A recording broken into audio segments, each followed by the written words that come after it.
In our next section, we'll be discussing the movement of large molecules across a cell membrane.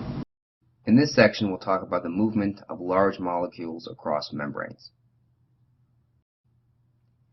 This slide illustrates the major features of a membrane which impede the movement of large molecules across the membranes.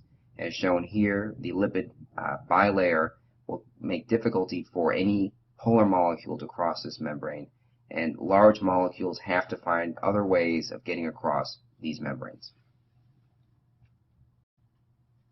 The two mechanisms that we'll talk about here are endo and exocytosis. Endocytosis is shown in this slide. Endocytosis is the mechanism by which large molecules enter a cell. And the important feature to remember about endocytosis is that this is a receptor-mediated event. And because of that, there has to be a specific receptor-ligand interaction. One example is shown here with the endocytosis of cholesterol into hepatocytes. As you may know, cholesterol cannot float freely in the bloodstream because of its nonpolar nature, and it's carried in an LDL complex, which are surrounded by apoproteins. Hepatocytes have receptors for these apoproteins known as the LDL receptor, and it's these receptors that trigger the endocytosis of cholesterol. The mechanism of this is shown here. The LDL receptors will bind to an apoprotein, and when several of these receptors are bound to several apoproteins, there will be what's called an oligomerization of these receptors. That is, these receptors will join with each other, and that's shown here in the bottom left of this slide. Once this conglomeration is formed, there is the deposition of a protein known as clathrin on the underside of all of these receptors. This clathrin also contains actin and myosin molecules to allow the contraction of this membrane, and what's shown in the middle top of this panel is the contraction of this membrane causing a pit. This pit is referred to as being a coated pit, and the coat is referring to the clathrin on the underside of this pit that's forming.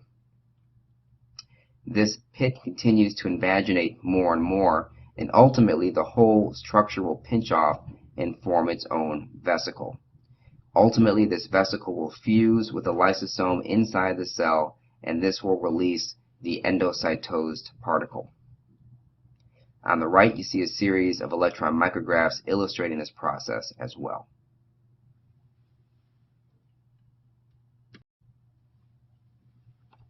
A very similar process occurs when exocytosis is done. Exocytosis refers to the movement of a large molecule from inside of a cell to outside of a cell. In this process, you begin with the vesicle. And similar to the case of endocytosis, there are specific protein-protein interactions which drive this process. The specific proteins that are important for exocytosis are referred to as snare proteins. And there are various kinds of snare proteins. There are vesicle-associated snare proteins, and there are membrane-associated snare proteins, as well as other snare proteins that guide the vesicle to the membrane and allow these two to dock. When the vesicle-associated snare proteins bind to the membrane-associated snare proteins, the vesicle now is associated with the membrane, and eventually fusion occurs between the membrane of the cell and the membrane of the vesicle. This fusion is triggered by an influx of calcium, which will be described later. Once fusion occurs, the contents of the vesicle are now contiguous with the extracellular space, and the contents of the vesicle will now be released into the extracellular space. This is the mechanism by which all exocytosis occurs. One important feature to note here is that when this fusion initially occurs, this whole structure has the appearance of the capital Greek letter omega, so one may hear these structures referred to as omega figures.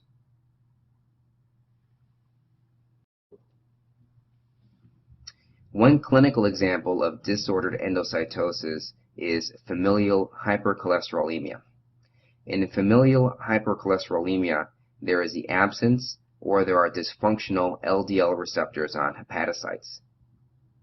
Because of that, hepatocytes are unable to clear LDL particles from the blood. This is an autosomal dominant disease, and these patients can have total cholesterol levels of approximately 600 milligrams per deciliter. The result of this is widespread atherosclerosis, and the athero is found in many places, found typically in blood vessels of many older individuals, as well as in very unusual places. So cholesterol is found in the cornea. They're also found in tendons, and what you find are these xanthomas due to the accumulation of cholesterol, and that's shown in the figure on the bottom right.